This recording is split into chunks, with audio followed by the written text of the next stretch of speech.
Hello， 大家好，歡迎嚟到 TheWave 嘅頻道。今日我哋有 Sony 最新嘅真無線降噪耳機 WF-1000XM4。今日嘅影片主要會係開箱同埋簡單測試，對比下第一代 WF-1000X、第二代大叫 XM3 嘅 WF-1000XM3， 睇下呢幾年入邊有啲咩進步咗，有啲咩退步咗。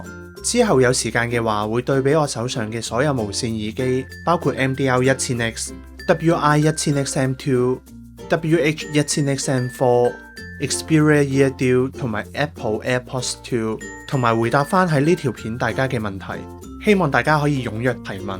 好啦，開箱。今次嘅包裝 Sony 落咗唔少嘅功夫喺環保方面。今次嘅包裝係 Sony 開發嘅耐用紙張物料，混合咗竹、甘蔗等生長週期比較短嘅植物製成，對比起市面上大多數紙製品都係嚟自生長多年嘅樹木，整體嘅碳排放更加少。另外呢個包裝可以直接同其他紙張一齊收集，無需要額外分類，令回收循環再造更加方便。需要嘅時間、需要嘅碳足跡更加少。包裝嘅部分就講完啦，跟住就係 WF-1000XM4 同埋配件嘅 close-up 鏡頭。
好啦，嚟到 WF-1000X、WF-1000XM3 同埋 WF-1000XM4 嘅比較。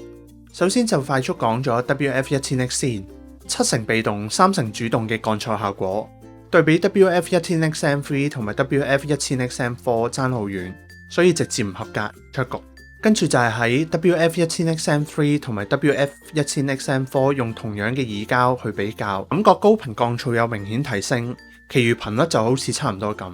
聲音上，因為 WF-1000XM4 支援 LDAC 嘅關係，雖然唔肯定係咪990 kbps， 事關呢粒 6mm 都未必聽得出，但實際上喺我測試嘅唔同音樂入邊係明顯有改善。但要注意嘅係出街就用返 AAC 加 DC Extreme 啦。跟住下邊就係一啲比較無聊嘅片段，大家可以當 NG 咁樣睇。好啦，今日嘅開箱就去到咁多。如果你哋中意呢條影片就得閒留言撳個 like。訂閱 TheWave 睇到更加多嘅相關影片，同埋打開影片更新提示。我哋得閒再見啦，拜拜。